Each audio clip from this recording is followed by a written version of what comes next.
Don't come to the club and start talking about what we've done in the past. Talk about what you haven't done anything. He's won a trophy this season. I said this season. You ain't got a trophy. This is like...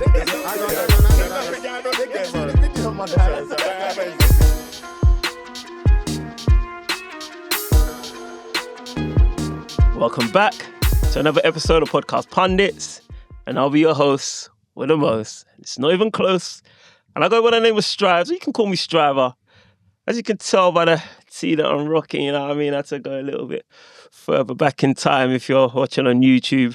For those that are listening, so I'm wearing the yellow O2 sponsored jersey representing Arsenal. You know what I mean? Avid fan. Arsenal currently playing at Burnley. So got one eye on that, one eye on the podcast, but you know I'm dedicated, so I'm still here to deliver you an episode. And if it's not club duty, and if it's international duty, I represent England and I represent Nigeria, but you'll be glad to know I'm not here rambling by myself. I'm joined by my fellow podcast pundit. Yo, it's your boy Joe Nomadic, aka Liverpool's #1 supporter, even through the tough times that we're going through. Real talks, Strauss is lying, he didn't want to be here. He tried to call in sick so that he didn't have to do his hosting duties. But I put a gun to his head. I said, you better be here, bruv. you better be here. I ain't finished. But yeah, we're going through tough times as we're about to jump into, man. For me, obviously, whenever the times are tough like this, man, I just look over to my left and I rub the lamp. And hopefully all these wishes come true next season. And this season as well, Arsenal, you know, do what they do. Rub. Back to you, brother. Well, boy, it's not enough that you forced me to be here, but you couldn't even let me lie to the listeners. Nah, that's crazy work, man. That's crazy work. But yeah, man, I'm glad that you was rubbing that trophy, man, because I'll be looking forward to that. Actually, let me not say. Is it to the handover? Nah, let me not say too much. Last time I spoke out and turned, I got Arsenal beat by Liverpool. But yo, man, since January, man, we haven't had the returnee. I don't even know whether to call him a guest, because he's come like he's now a guest, but he's not really a guest because he's an original. He's part of the furniture. I gotta say, man, I think he's probably the reason we got monetized. This guy came to with a tequila on his birthday. all the tempers were flaring, the tensions were high, and we gave you a bang of an episode, and then all of a sudden, man, our lives changed. So now, man, we're welcoming back our brother. Introduce yourself, my boy. Marly Marl here, Manchester United supporter, loyal supporter. Repping Portugal today, obviously for the captain, Mr. Bruno, Captain Fantastic. Yeah, man, I'm just switching over to internationals now, innit? World Cup fast approaching. Obviously, Man United have done what they need to do, finish third and that, you get me? There's not much more we can do. So now, you know what I mean? Transition into international duty, our business is done, you get me? So yeah, man, happy to be here, guys. How's everyone been? Why are you looking at me when you said third? You know what, yeah? Because I know that Marly Marl was chomping at the bits to get down here and straighten out a few records, innit? Okay. But we'll get to that. We'll get to that. But yeah, man, everyone's been cool. I've been smooth, man. You know how it is when you're challenging. Well, you knew how it was. I can't say you know how it was, but you knew how it was. You're challenging, on all fronts. You know what I mean? So yeah, I'm just patiently waiting, man. I'm just hoping to recreate what Manchester City's been doing recently, man. I want to see some of them presentations, man. Them trophy presentations, man. So. Game is fully in flow now. At the minute, recording as the game is on. So yeah, if you see Strives, his face change a little bit, you know what's happened, dog. Come on. Yeah, it's crazy, man. It's crazy when you're literally recording with your actual haters. These guys do not. Not me, bro. Man. Nah, I would admit, yeah, fair play. Yeah. I've tried to change as well, but I don't know what it is, bro. Yeah, I tell you what, I think when Arsenal won that game against West Ham, and I felt like they're gonna win the league because I've been feeling that all season. Strives can attest. I'd- Exactly. But yeah, when they finally won that game, I felt a weight lifted off me. I was saying, bro, that's it. That hater energy. I can now release you, pass you on to MJ. Everyone else I want some. Bro, I ain't got much left, but you can take bro, it. You know we got you with 4K, bro. Like your body was vibrating as Docu scored. That was before the West Ham game. Oh man! All right. Well, before we get straight into the festivities, let me let you guys know where to find us. We're on all digital streaming platforms. You can find us on Apple Podcasts. You can find us on the Amazon platforms. You can find us on the Google platforms. You can find us on Spotify. Anywhere where you take in your podcast pundits or podcast episodes, your podcast in general. You know what I mean? That name's too freaking it's too catchy, man. Podcast Pundits. It just rolls off the tongue. But yeah, wherever you take in your podcasts, just search Podcast Pundits. You'll find us. And on social media, you'll find us on Instagram as Podcast Pundits _, on X, formerly known as Twitter, Podcast Pundits _, and on Facebook and TikTok, if you just type Podcast Pundits, you'll find us, man. Nice and easy. So yeah, man, click that like button, click that share button, click that subscribe button. Just however you need to, just make sure you're rocking with us, man. Also, leave loads of comments when we're posting up and whatnot. You know, we get involved in all the camaraderie. So yeah, man, we respect you for rocking with us. As Marly Marl would have pointed out, the Arsenal game's on. So if you see me looking down as well, just checking that everything's going as it's meant to go on. Yeah. But anyway, enough about Arsenal for now. I reckon, you know where we should start? Obviously, Man United. No. Mo Salah, running down the... Is that the words, yeah? It was the words. Okay. Change now, bro. Running out Anfield. It's crazy, man. Well, for a start to the game weekend to begin with, like that was a corker of a fixture, Aston Villa versus Liverpool. And Aston Villa didn't seem to be, in my opinion, they haven't really been showing up in the Premier League anyway. And recently, because I think they've just had an eye on Europe, innit? But it seems like when it comes to Liverpool, everybody's just taking their turn on them, man. You get a turn. Yeah. I don't know why Arsenal never took their turn. We're classy, innit? We don't like the cheap. We don't like the cheap. We don't like the cheap pass arounds. But yeah, Liverpool gave Aston Villa their go, and yeah, man, 4-2 victory for Aston Villa. How did you? Talk to me about the game, man. Like, obviously, I see Virgil van Dijk doing his thing. I was pissed, man, because I had him in my fantasy team. I took him out. Goal. Yeah. And then he got a couple, right? 2, yeah. Yeah, talk to me about that game. Because you've got something to play for still. Because it didn't actually dawn on me that you guys weren't fully safe until somebody mentioned it in one of our group chats. Yeah, I think we just need a point. Is that it? They said Arne Slot in his last press conference that I watched through gritted teeth that I think we needed, they reckon we needed like 61 points to confirm it. Okay. We're on 59 points, so I guess it was 2 draws that got us through. That's probably about 2-3 games ago. Okay. Oh, yeah. Damn, so you guys are really making hard work of it. Really making hard work of it, man. Right. So we've everything to kind of play for somewhat, it's not the time for you guys to be getting beaten 4-2. Yeah, especially by Villa, who pretty much have various pathways into. Yeah, they're chasing them. They're chasing them, right? Villa, they were celebrating loads after the. I don't know why they were so happy, bro. Because I think they were always going to get Champions League, in my opinion. Obviously, through the recent spate of games. Obviously, before that it was touch and go, innit? But I think since Arne Slot was saying we need 61 points, I think Aston Villa were shooing for the Champions League. I couldn't really see anyone else. It was always going to be Liverpool who were struggling. Was it always going to be not from the period where I knew that Liverpool weren't winning the league. Right. Like I actually thought Liverpool were going to finish above Aston Villa, but from when we saw that Arne Slot and Liverpool couldn't get their act together, I thought we were like, nah.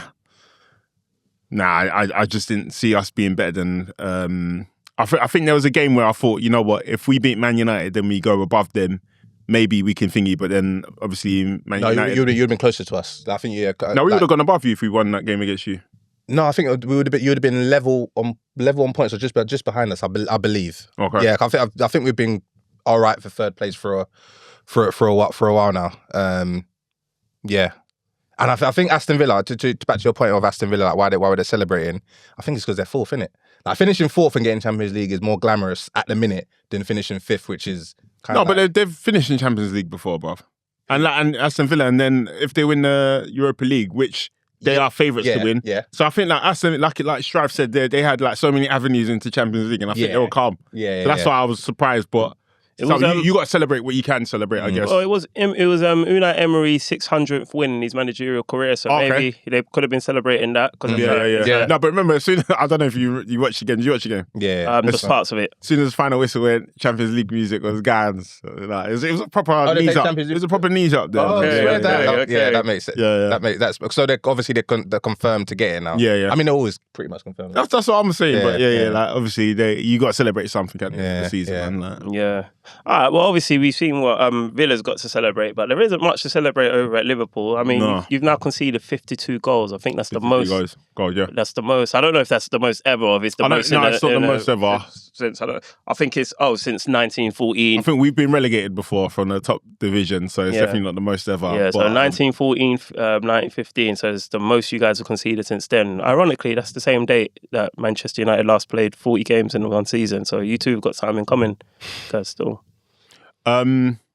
Records are there to be broken. Rich. Listen, anyway. God sees, innit? God sees, bruv. No, that was Anthony, bruv. That was top bins, bruv. That was genuinely just some trivia for the listeners. Yeah. No, it's always welcome, to be fair.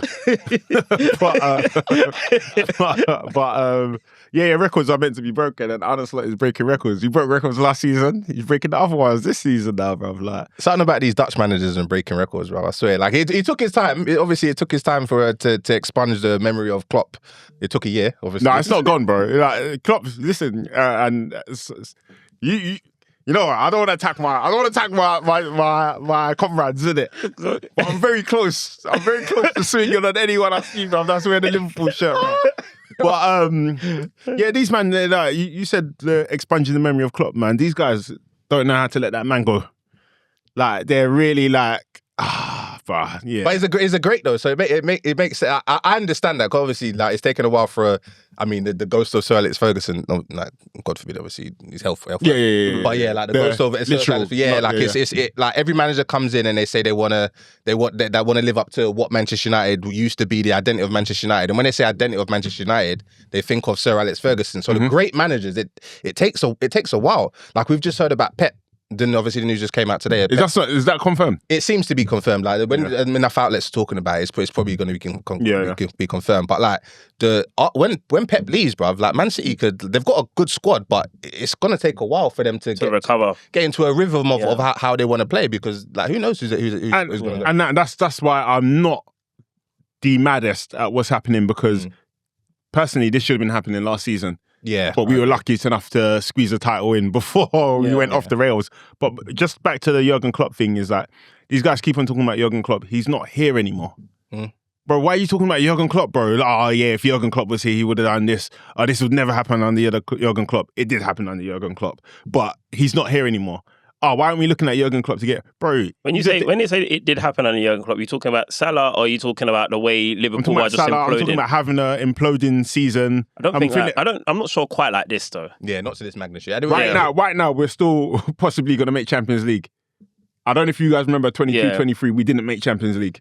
Is that his first season? Who? No, Jurgen Klopp's. No, it was his second to last season, penultimate season. Oh, okay. We didn't make Champions League in his final season. We played in the Europa League. Oh, yeah, of course. So, obviously, the points tally wasn't as... I think maybe we got 5 points more. So, like, everybody's moving crazy. Yeah, okay, we lost this game 4-2. Yeah, we've conceded 50 goals, but nobody cares about how many goals you've conceded next season or the season before. Nobody cares about all of that stuff. Right. All they care about is, did you finish in the Champions League? Did you bring in the Champions League money?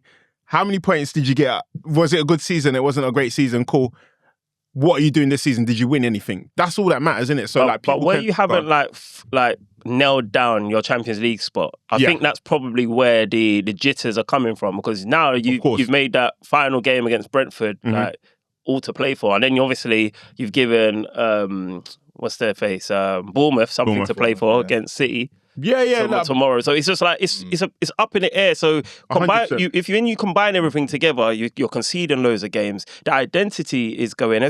I know that Marly Marl's touched on Sir Alex Ferguson. It's not quite like Sir Alex Ferguson because he was at Man United for so much 20 longer. plus years, yeah. And I think Liverpool have had various identities outside of Klopp as well. Which is put a pin in that as well. Yeah. But that is the most recent identity and also an identity which you were quite successful under. In fact, Liverpool, like even by many people's admission, we're the best team in Europe, at least, even the world. Yeah. Once upon a time, and that was under Klopp's identity. So when I get that you won the league last year, but when you kind of fall off the way you're falling off now, and Champions League is hanging in the balance, I think that's what compounds the misery. It's not just because I think you're missing. I feel like you're missing that part out. No. You're acting as if Champions League's already guaranteed. No, because I'll speak to certain man and they'll act like, Liverpool been doing this. Like we're a big team. We win games, we win leagues, and then with all of that kind of stuff, we do that. That's what Liverpool's history is.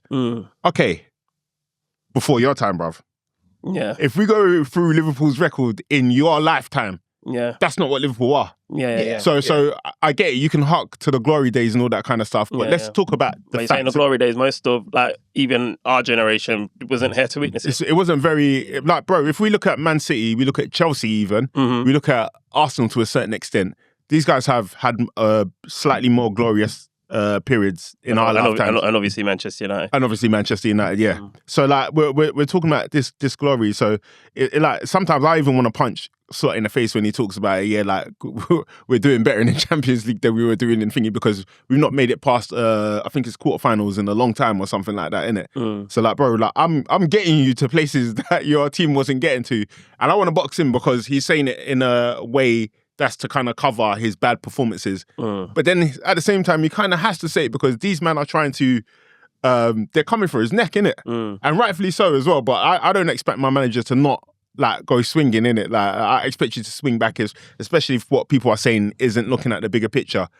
Well, I think Richard Hughes and Michael Edwards, who might even be leaving as well, their job is to look at the bigger picture. We can't just look at how bad the season is because guess what? If they did that, Jurgen Klopp could have got sacked before he delivered the greatest football that these people have seen in their lifetime at Liverpool. Yeah. The Klopp didn't want to work with these guys, right? No, basically, so I was explaining to Strives yesterday. We had like an hour phone call, where like I was explaining to Strives like when Jurgen Klopp came, Michael Edwards was like the director. I don't know what it was called at the time, but he had the role. They got the Firminos, they got the Daniel Sturridges there. All the deals that we were celebrating them for, how they got them in, Coutinho, all that stuff. He left. Other people came in, whatever, and then the transfers started dwindling in terms of like the quality. Then he came back, and then when he came back, I think he proposed a multi-club structure. What they got now? No. So Liverpool or FSG wanted to buy another team. Oh, okay. And integrate them into like a Man City Strasbourg type thing. Exactly, like a City group kind of thing. And then he brought Richard Hughes to be the technical director that is above all of the clubs. And Michael Edwards sits above him. Arne Slot is just the head coach of Liverpool. Obviously, you got another guy who's the head coach of whatever team they're buying it. That's no longer happening. FSG don't want to go down that route. So now Michael Edwards, I don't think he wants to stay there because that's what he came in for. Okay. Richard Hughes, I don't think he wants to stay there as well because that's not what he came for. And I'm hearing he's linked to Al Hilal or something. Yeah. Them man are all on 3-year contracts. So next year, including Arne Slot, next year their contracts are up, innit? So Liverpool's literally on the brink of loads of things. Yeah, a lot of change, loads of things happening. So it's a massive transition. Yeah. And it should happen because no team can stay the same for X amount of years. Ideally, it would have happened before. So but we won a season, so I can't be mad if it's happening right now, bro. I can't be mad, and I don't understand what other people. Well, I do because it looks butters, but that's the part and parcel of the game. So all right, cool. So obviously you referenced the long conversation we had yesterday, and it came off of the back of a comment, funny enough, Marly Marl made when he said it's a uphill battle for Slot now, off of the back of Mo Salah's statement. Yeah, no, his Instagram it post. was off the back of all the people liking. Oh yeah. Okay, cool. So obviously, for context, for those who live under a rock and don't know, Mo Salah's posted to his social media a caption, basically, like just paraphrasing, speaking about. Should we read it out? Yeah, why not, man? Do you want to do the honours? Yeah, I was getting the likes. Captain Hook. You could, if you got it. I got to say. Yeah, so while they get up the... No, I've got it here still. You've got it, yeah. I'll let Joey read it out. Can I do it in an accent? No, I'm joking. I have witnessed this club go from doubters to believers and from believers to champions. It took hard work and I always did everything I could to help the club get there. Nothing makes me prouder than that. Us crumbling to yet another defeat this season was very painful and not what our fans deserve. I want to see Liverpool go back to being the heavy metal attacking team that opponents fear and back to being the team that wins trophies. That is the football I know how to play. That is the identity that needs to be recovered and kept for good. It cannot be negotiable and everyone that joins this club should adapt to it. Winning some games... Can you put a minute in it? So that paragraph there is the most ferocious part of the whole... Agreed. Agreed. And so No, we'll get back to that. Okay, put a pin in that, yeah. All right, so winning some games here and there is not what Liverpool should be about. All teams win games. Liverpool will always be a club that means a great deal to me and my family. I want to see it succeed for long after I have moved on. As I've always said, qualifying to next season's Champions League is the bare minimum, and I will do everything I can to make that happen. So that last thing as well is where I really wanted to box him up there, because Liverpool haven't qualified for Champions League in 2 seasons while you've been there. So you're talking about bare minimum. All of a sudden, it's bare minimum when you're leaving. And you're not playing. Yeah. But before it wasn't the bare minimum. Well, anyway. And just to add to that, the players that have liked the post, Dominic Szoboszlai, Wirtz, Konate, Andy Robinson, Ekitike, Trent Alexander, who's now at Real Madrid, Frimpong, Firmino, Gakpo, oh my God. Alex Oxlade-Chamberlain, Curtis Jones, your boy, Jordan Henderson, my boy. Endo. Is he even still there? Who? Endo. Yeah, he's there, bro. Adrian, the goalkeeper, Luis Diaz, Wijnaldum, and Gavin Birch. Well, that's some heavy hitters. That's a serious past and present. I don't necessarily think you, but yeah, go on. Yeah, that's crazy. So obviously, okay, you've heard the statement that Mo Salah has written up.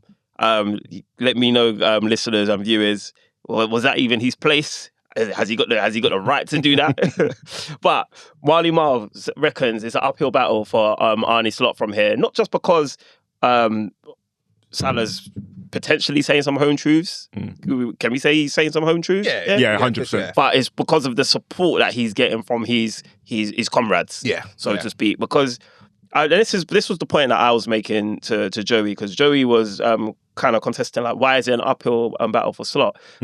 Because my response to that was, whether Mo Salah is talking about Slot himself, which I believe he is, or whether he's talking about himself or the players or just the club on a whole, if let's just say for instance, that these players that have all liked the post are liking it not because they're trying to, let's say these players are liking it because they believe Slot is the issue, rather than to say, we should all be better. Sorry, just say my question was, what's wrong with liking this post? Yeah. And obviously, myself and Strives basically said that it gives the impression that it is directly at Slot more so than anything else. And your pushback was that it's not guaranteed that he's talking about Slot. He could be talking about the ownership. It's not. I think he's talking about Slot. Okay. My thing is that in terms of Arne Slot, or if it's me, something I said to Strives, if you haven't said my name, then you're not talking about me, bruv. Do you know what I mean? I can't go into work the next day and say, "Hey, what? Was you talking about me when you said that?"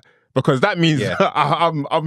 You know what I mean? I'm taking it in as I'm paranoid that you're talking about me. I get you. So I can carry on my life, bro. If you have a problem with me, come and talk to me. I get you. Otherwise, you're a chatty patty. That argument would work in a court of law. But in the general society, our point was optics. It doesn't. Stripes, tell me what your rebuttal was to that, bro. What's that? Like, if I said that to you and somebody was talking to me, what would you just say to me, bro? If I said, he's not talking about me. If I was Arne Slot and I said, this guy ain't talking about me. I can't remember what. He said, I'll call you a pussy, bro. Yeah, of course, bro. I'll say you need to go and fight him, bro. I'll say you're sick in the head, bro, because, like, the fact about this, I think the key for me that it's like, all right, you're basically talking about from the perspective of the management, the coaching, when he said heavy metal. And it was like, and then he said anyone that comes in needs to adapt And basically from that statement that I got from that, anyone that comes in, management, needs to adapt to the heavy metal style. But and if you're not... guess who else came in that is also management? Michael Edwards and Richard Hughes. And also, and they're not signing players that can fit to their heavy metal football. So that's why I'm saying, like, I get what you're saying, but if we look at the actual message that he's put out there, and we're picking at people who don't fit heavy metal, people who are new to the club since Jurgen Klopp left, there's a huge list of people that are liking it, and my man is talking about you as well, bro. Okay, so my pushback would be, okay, all right, I hear what you're saying, but the fact that brothers like Frimpong and Ekitike are liking the post gives the impression that the new players are in agreement with Salah, who is a foundation of the team, and that's where I was as well. And I suppose, but also my point is, because when Joey's like, but they could be talking about, this post could directly be about those players. I'm like, but if the players don't know it's about them, then it's still a problem. No, it's a bigger problem. Yeah, but even if it's a bigger problem, because either way, Slot will have an uphill battle. Yeah. Because you're either dealing with delusional players that don't know it's about them, if it was about them, where we think it's about Slot, and we think they think it's about Slot, he's still got an uphill battle. So either way, you skin the cat. And that's where I agree with Strive. But my thing is that I don't think that these I don't think it's necessarily about those players, or I think it's about Richard Hughes. I think Slot, Mo Salah thinks it's all Arne Slot's fault. I agree. And there's no way it's all Arne Slot's fault. No, I don't agree that. Oh no, I agree that. That's why I think Mo Salah's tapped, bro, because there's no way he's a G. Everything that's there's nothing G'd up about it, bro. He's crazy, but he's thrown a grenade and he's dipped, bro. He's an arsehole, but he's a clever arsehole. You know what? He's a big arsehole, bro. The next day, bruv, just to get rid of any ambiguity that is in the post, bruv. He went out to Mills and Benny Hullers, bruv. Yeah, I took pictures with his boys. New players. To let people like you know that no, I'm not talking about them. No, If I'm like this with Jeezy, and I'm like, you see, my boys, I love my boys, but they're stupid, bruv. Nah, bro. No. Listen. All right, no, you know when rappers do it all the time. Yeah. None of these guys are with me in the trap where people are shooting at me, and they're all in the music video with their boys. These boys, I don't trust nobody. They're all snakes. That's what Mo Salah is doing, bro. Because these guys don't know it, bro. But he's talking about you, bro. He's talking about Richard. He's talking about everybody that has failed at the club this season, and there's that list is huge. But then that's what he's talking about. So for you to be pally with him, when you're one of the people, you're Florian Wirtz, you came in for 116, bro, and you're going out to dinner with a guy who doesn't even rate you, bro. Speculation. No. There's no speculation, bro, because if my man's putting it on the plate for you, you can't finish it, he doesn't rate you, bro. We've seen that happen in pro clubs, bro. Brothers, they miss on purpose because they want your rating to be bad. That's what my man's doing, innit? But yeah, I don't think there's a problem with liking this because it's more descriptive of what's happening in the club this season. I said to MJ that bit about the new people, which I think is specifically about Arne Slot, and he does as well. Mm-hmm. That's what I'm saying. Like, you're talking about new people. Arne Slot is not the only new person that has come to this club. That's true. Arne Slot is not the only person that's new and has had a bad performance at this club. So who are we talking about, bro? So obviously I get that that's your perspective, but obviously when we hone in and when we obviously look at the other context, the context and the nuances, we know that they've been having some sort of back and forth. Like Salah spoke about the standards at Liverpool, and then Arne Slot responded saying it's not just the standards in the gym. You get what I mean? So they've been digging at each other for a while. They're going at each other, and like Salah's move this time was, some might call it genius because he's 1 foot out the door already, and he's kind of like Marly Marl said, he's just throwing a grenade. But do you actually think he's G'd up though? He's not G. He's a sicko. He's definitely a sicko. So if it's selfish, but we know we know that of him. We know that's his personality. So let's say it was a Thierry Henry at your club. The Salah, Thierry Henry, Liverpool. Anyway, let's just say it's a legend in it at your club, and they left doing that. How would you feel about them doing that at your club? It depends, because this is what's happening at Liverpool for me. I think it just depends on what side that you err on. So if you err on the side that Arne Slot is a fraud, or he's ruining your club, or he hasn't got a clue, or what have you not, and then a legend who you've labelled a king and he saved you, and most people will say that the Premier League title was because of said person, then you're probably going to side with said person. But bearing in mind that two things can be true. Two things can be true. So I'm saying, like, obviously, like, you get it that what you're saying is true. Yeah. But like Kevin Samuels, what you said is true, but women don't want to hear it from you. What you're saying is true, but I don't want to hear it from you when you're equally as stinky, bro. This season. Great example. But why can't you hear it from Salah though? Because you stink, bro, right now. I can't. But he said it's like when somebody's breath stinks and they're talking to you, bro. I can't hear anything. Great example. Ronaldo, Man United, bro. He done exactly the same thing. Ronaldo clapped goals that season for you, lot. He clapped goals that season. He just didn't fit your system. He did, but he stunk, bruv. I don't think he stunk. He scored goals, but no, the last season, the first season he scored 16 goals. The second season when he was at the door, he wasn't playing. He was walking off at half time, going to his car, going to his yard and doing posts. And that's terrible. And hollering at Piers, bruv. Wasn't that terrible, bruv? It was terrible, but it's not G'd up, bruv. You didn't call it G'd up at the time, so that's how I know you're a fraud. No, but that's what I'm saying. Like I don't. I'm taking a piss when I say it's G'd up. Like it's not great. Like you've got a reputation at the club as you're the guy in it. You set the standards for so many years. Like you would expect someone that is going out the door to not throw the grenade because like for you're looking at it for the good of the club. But he's probably seeing that. All right, I'm at the door. He might even look at Ronaldo. But he's not out the door though, bro. That's why it's waste, bro. But hasn't he done a farewell video yet? No, he ain't done a farewell video. A farewell interview. Bro, he hasn't even played he's about to play his last fixture and get claps, get your standing ovation and all that kind of, it's stupid, bro. I thought he done the one, interviews when they sit in the room in the dark. And I don't think he's done it. Maybe he's done something to announce that he's leaving, but he hasn't. Okay. You see, but you see, like, it's funny that you bring up the Ronaldo thing. In retrospect, everything Ronaldo said has probably helped your club to some extent. How, bro? No, I don't think so. Because he highlighted things and you know what it was. Wait, when you say helped who? Like, the organisation or the fans? Because the organisation knew what to say at the club. But you can hide it. Sometimes, when the media, when you put something to the light and the media now starts shining, using a microscope or shining a torch at it, it's like you now kind of have to address those issues with a little bit more priority than you may have had to had it gone under the. And they did. Yeah. And Ineos came in, and one of the first thing they've done is make sure that the grounds have been like the training ground, for instance, have been massively upgraded. And I don't think that happens unless Ronaldo makes a statement in that interview. I don't think it's a priority. And that's why I say it errs on the side of where you stand, because if you're somebody who wasn't maybe feeling the manager at that time, Strives, he already said it in the Gerrard interview and the Sky Sports interview, bro. So obviously, like, it's the back of another. You see, when he came out in the mix zone the first time, when he was a prick for that as well, came out and he's basically trying to compound the pressure on Arne Slot. It didn't work. Then he had to consider whether he's leaving as well. Steven Gerrard's gone and spoken to him and he's saying, I'm not fucking leaving. Sorry for language.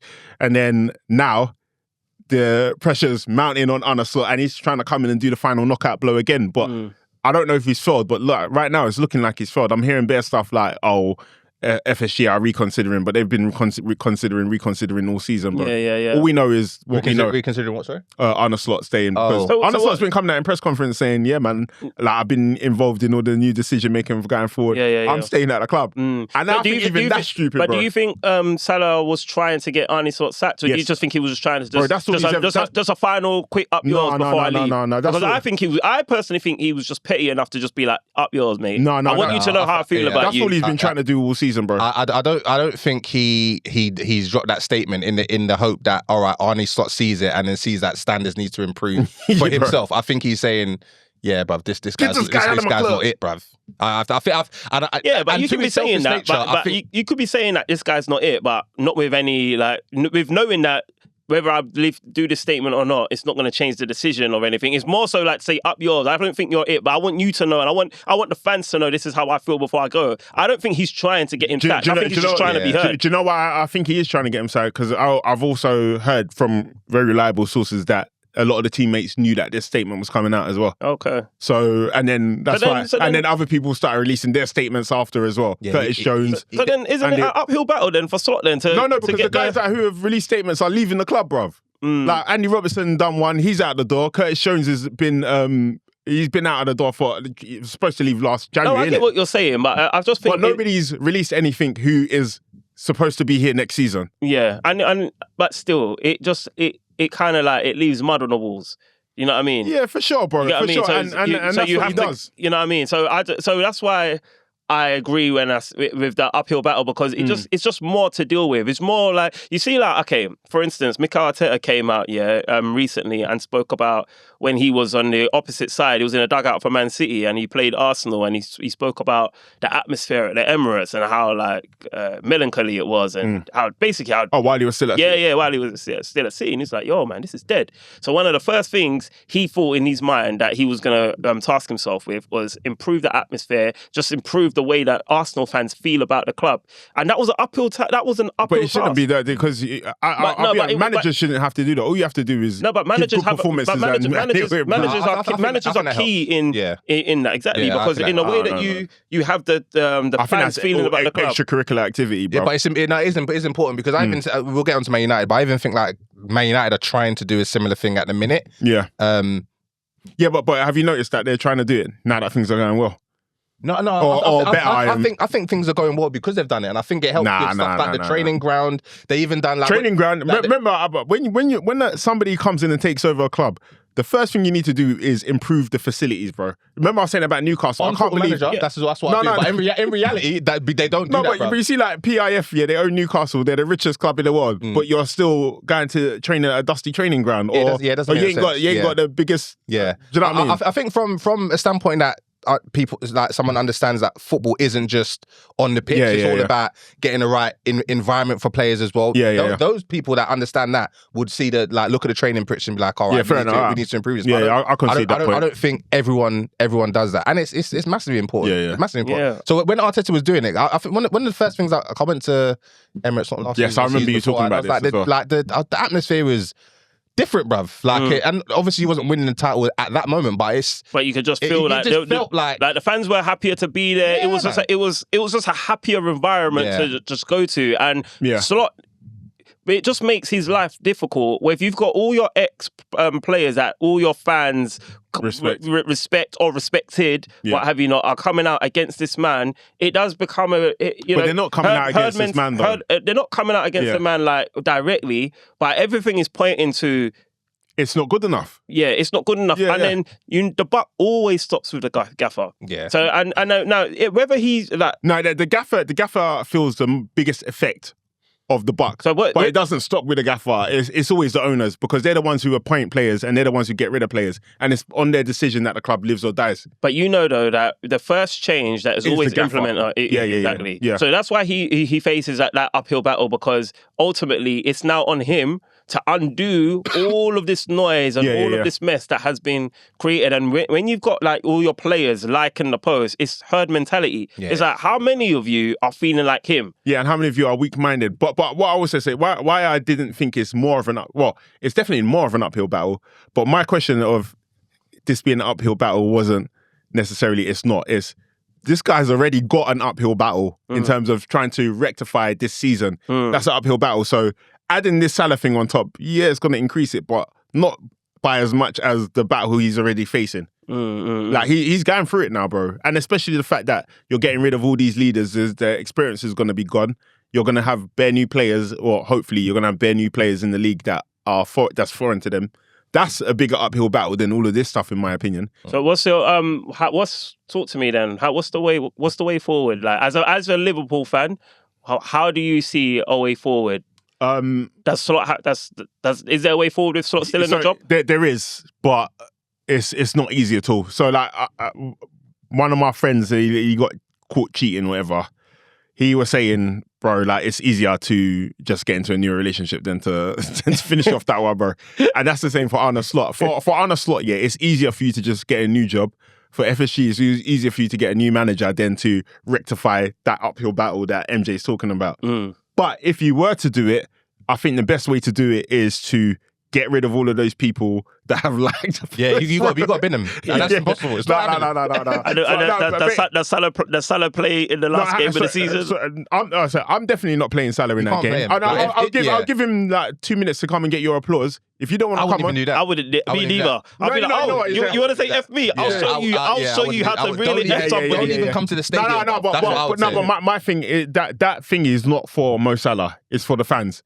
Because he is the king, innit? If you don't want to further isolate you, the problem. It's as much for. No. Let me tell you, the biggest uphill battle Arne Slot has isn't even the team, bro. It's winning back the fans. Right. That's going to be so difficult, and you're going to have to play the most beautifulest football to erase the memory of this season, because look how easy it is to erase a great season winning the title by something bad in it. And you know they said a lie spreads faster than the truth in it. Yeah. Bad things spread faster than good things in it. So it just goes to show you're going to have to do something really exceptional and more than one season's worth of exceptional behaviour. Do you think it's hard? No, I don't think it's hard to win over the fans, because the fans are fickle, bruv. As soon as you start winning 3 games in a row, bruv, they'll be like, all right, he's not as bad as he wants. But the difficulty in doing that is that you have to win over the players again, because they seem to not be feeling your team. But I don't think he's necessarily lost the players, bro.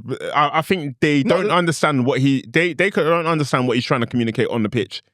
Either that he doesn't have the right players to achieve that in a Ruben Amorim way, or your communication and your coaching stuff is horrible. And I think it's the latter, because I'm seeing the coaching staff has been up and down in who it is. Heitinger's leaving, and these other guys are being quoted to come in.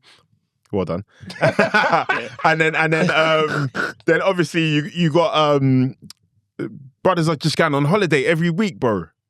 I don't get it, bro. Like, what do you mean? They're going Benihana's. Other people are going to on holiday, bro. Like in between games, they're just going away, bro. And I'm hearing this because Arne Slot's family ain't here, bro. Arne Slot's going away. I think he's going back to visit his family, and then we got a break from training. We ain't got no more games left, bro. You're trying to qualify for Champions League, bro. I don't know, man. I suppose because you guys done it last season, but you'd wonder. No, but apparently they were doing it even before we won the league. Okay. So people were getting breaks in it. But my thing is that I watched the training videos. The intensity under Jurgen Klopp in training was up there. I used to enjoy it, and remember I used to cuss Man United's training videos, and I used to say Arsenal's training videos are getting better. Now we're lower than Man United's training videos under Amorim, bro. Like, we're looking terrible. People are going away all the time, and if they were going away now, it just looks worse because the results aren't good in it. So you got to buck up your ideas, man. And that Aston Villa one was the first time I felt like, this guy can actually get sacked, because the performance was so drab and they were just breaking through every time. Luckily, they only scored 4 goals. They could have scored 6 or 7. Yeah. I mean, it was a dominant performance by Villa. Ollie Watkins put himself in the frame for a World Cup selection with his performance as well, I'd probably say. Obviously, we've already touched on it being Unai's 600th managerial win. I think. Was it win or good game? I think it was win. Sorry, quick one. If he wins... Where do you rank Unai in Premier League managers? What, currently? Yeah, just in general. Because I'm thinking, he's one of the best managers in the league. Yeah, he's top 5.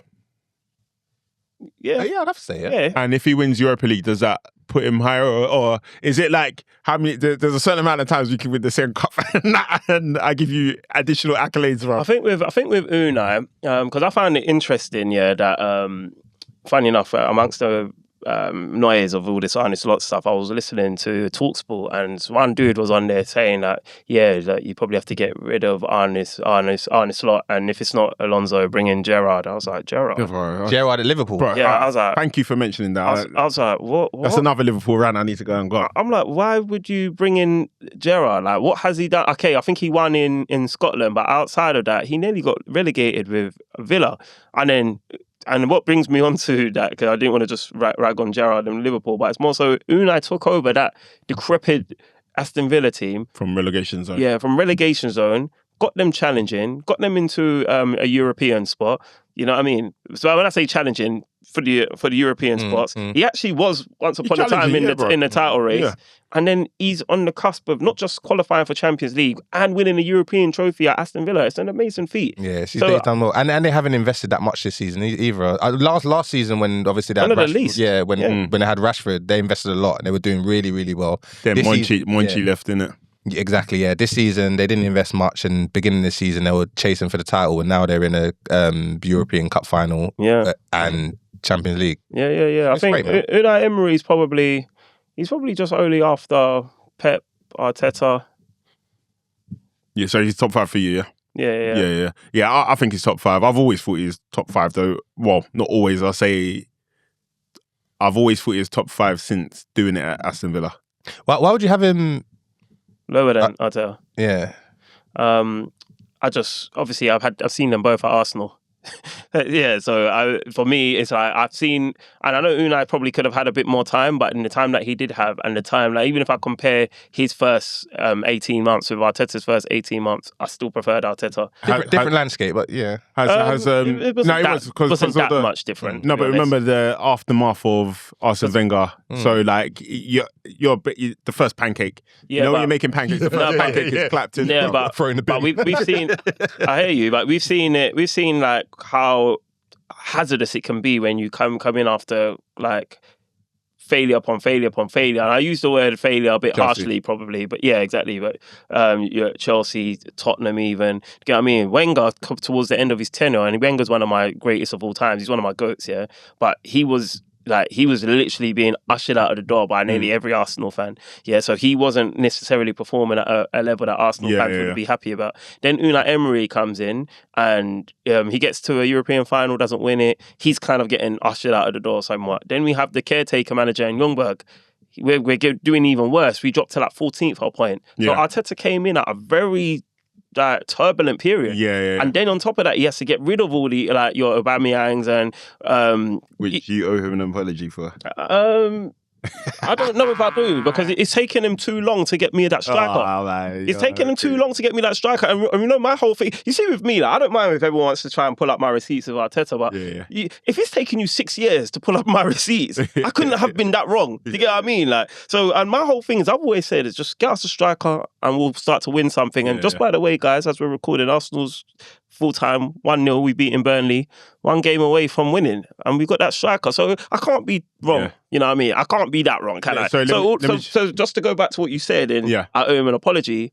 Do I? Because had you kept an Aubameyang or got on a striker like an Aubameyang, who knows? Maybe you might have got your success a little bit there's sooner. not many strikers like Aubameyang though. No, but just get a full that was full-time striker. Yeah, that was notably the area that he was neglecting. Yeah. You get what I mean? And he's only started addressing it this season. And I don't know. Some people might call it coincidence. Me, I'll say it wasn't rocket science. We needed a striker. We needed more than one. Yeah, sorry. You get what I mean? But just back to the thing. Yeah, like I think Arteta is just, for me, I just think Arteta was better than Unai in it. But there'll be people that would fashion an argument for Unai.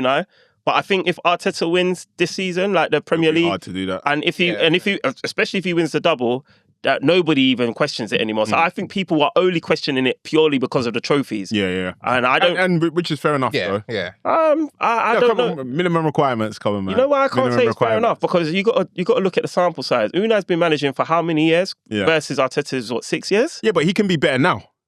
Whether it's been 6 years or 15 years, you just do a comparison screenshot now of where they both are and who's better. Yeah, for me, it's still Arteta. Yeah, no, that's fair. But sorry, just a quick one. People that's been saying, Gerrard, who mentioned it? Gerrard, and Alonso should be managing, man. Take a long, hard look at yourself in the mirror, bro, man. Gerrard doesn't make any sense. No, Gerrard, people have been screaming Gerrard from October, bruv. Do you know what it is as well? I think because we've probably not, but Man United have obviously just signed Carrick, who's obviously a former midfielder and he's doing well at Man United. Probably people think, Steven Gerrard can do the same thing. Yeah. But probably. No, I'm not saying that he can't, because I don't want to badmouth, like Strav said, I don't want to badmouth Gerrard, but we're looking at managers and their bodies of work. Gerrard has done decent, but he's not at the level right now that you should be calling for him to come in. Yeah, no. Not after having so much success with Klopp. You know, yeah. From Slot obviously to I guess it would be akin to having Freddie Ljungberg as a caretaker Precisely. which you didn't actually need. Nah. Give him a little raise. No. I'm saying like a past Okay. pro coming in to be a caretaker just for the sake of having a caretaker. It just doesn't solve everything. Yeah, because exactly. Lundberg is like, he's one of our greats. Yeah. You know what I mean? And just because that feel-good factor of having someone like... That's why when we were looking for a manager, people were throwing Patrick Vieira's name into the hat purely because of who he was to the club as a player. No, but he had experience in management. He did have experience, so it was an easy one to... one of the easier suggestions to make. But you'll find a lot of Arsenal fans were warm to that idea because of for sure who he was. And that's, to me, that's the only reason why Liverpool fans would romanticize the idea, because of what he was as a player. And I think it's childish, bro, because we know that the best players do not make the best managers, bro, man. So that's why Arteta's a good manager. Who would you have then? Because obviously, probability, for instance. Hold on, pleaded second minute. Arteta was a baller, you pussy. But anyway, go on. Probably, obviously, let's say 50-50 Slot's going to stay. Xabi Alonso's gone to Chelsea now. Who would you... All right, and that's not... I didn't want Xabi Alonso as well, bro. Oh, right. Okay. Yeah, I didn't want Xabi Alonso, bro, because what's he coming to do, bro? 3-5-2? Yeah, probably, yeah. 3-5-2? Frimpong, innit? Oh, yeah. Are we going to start playing 3-5-2? Is that what everybody wants to see at Liverpool? I don't particularly want to see it. If it's good, then fair enough. But do you care about the football you see, or do you care about the results at this point? No, I care about the football. Remember, I won the Premier League last season. Now, I'd like to build from... I would like somebody to come with a good football philosophy, which is why when people are saying, Jules, you're Arne Slot in. No, if Arne Slot hasn't got a good football philosophy, then he can go with Mo Salah, please. You lot can go together. But I want to see somebody who's got a good football philosophy and, most importantly, has a track record of improving players. Yeah. Improving players. And Arne Slot doesn't have that improving players. He doesn't have a track record of good football. He's only got the Premier League title. And for me, that is enough for another season, but it's not enough for me to want him to stay at the club. Xabi Alonso does, though. Does what? It got a history of improving players. Frimpong, who's the left back? Did he improve Frimpong? Yeah. Sorry, not to be disrespectful to Xabi Alonso, I just don't rate Bundesliga. Anything. Fair point. When I look at Bundesliga, I rate what he's done in terms of dislodging Bayern Munich. Anyone who does that has to have a certain amount of respect. But then I have to take everything from the Bundesliga with a pinch of salt. Who was it that was playing sick? Was it Andrich that was moving mad? For Leverkusen? Yeah. What, recently or? Midfielder? Yeah. Recently or for him? No, for Alonso. No, Florian Wirtz. Wirtz. Yeah, Florian Wirtz and Hincapié as well. Grimaldo and Frimpong. Yeah. Speaking of gaffers that improve players, or do they improve players? Michael Carrick, talk to me about the that appointment. How are you feeling about that? Because obviously when I heard it, I was happy. Yeah. And I'm happy on the sense of, for the same kind of reasons why I didn't think Gerrard was Liverpool's solution. I don't know that Carrick is your solution. And I get why it's easy to say he could be, because he's got one of the best forms in the league. I don't know if it's still the best form now. The best form. But even with Arsenal winning with the last few games, because I think we were shortly behind, just behind you in terms of in 2026 or since he's been appointed. It might be closer now, but he's up there. Top three: Arsenal, City, Manchester United. Carrick's there, certainly. Still the best, by the way. Okay, I mean, I'd like to see if that still holds up. However, you now have to contend with Champions League football. Congratulations. Appreciate it. Yeah. You're going to be back in all the domestic trophies, and you're not going to be having to play preliminary rounds in Carling Cup no more. Yeah. So, no. I'm just saying that. You guys have... It was an extra game, bro. It was an extra game. Yeah. But now you guys you're back in the big leagues. Can Carrick handle that? Because when we did have moments where you guys played like every 3 days, those were the only times Carrick seemed to drop points. So I don't know, like, do I use that as a snapshot as to what might happen in the future? For me, as a Manchester United hater, yes, I do. But you, as a Manchester United fan, how are you feeling? Like, I mean, the appointment is an appointment that makes sense. I mean, you can think about all the probabilities of different managers, the glamorous managers, the ones with names and so forth, there's always an uncertainty with bringing those guys into Manchester United because they have to adapt. Manchester United is a massive, massive club, and I think a lot of managers come in and don't recognise the magnitude of what the job actually is, just in terms of losing a game, the pressure on your back significantly more than, let's just say, you're playing for a team in Germany or Spain. Yeah. Like the job is a big job. Yeah, so certainly. Yeah. So Carrick understands Manchester United being a player previously, which is a important point. And is like, at the minute he's managed Manchester United enough times and got decent enough results for it to say, like, why would you? If it's not broken, why would you fix it? Why would you fix it? That's my personal opinion. I think a lot of fans say if Enrique was available, you would go for Enrique, and I think that's the only probably name that you think of. All right, I've seen enough of like clips of him of how he manages to say this might work at Manchester United, but again, it's still unknown. Like Carrick, would you have taken like an Alonso? No, not Alonso, no, because I just think. Like you just don't know what to expect, and to your point, he's come from Bundesliga, and I'm of the agreement. I don't think Bundesliga is a good measure of how people will come to Premier League and have success. I just don't think it. But Jurgen Klopp, obviously, Jurgen Klopp is an outlier. Yeah, 100%. Yeah, he's. But Xabi could be an outlier too. And Xabi did it a weaker team than even Dortmund. So I feel like that. No, Leverkusen. I don't. They're weaker than Dortmund, but at the time, I think Dortmund. Maybe not. Probably at the time they're probably similar when Klopp went to Dortmund, and probably similar. But again, it's just the unknown for me. And as we mentioned, like even if he didn't have the best record since he arrived, which he does,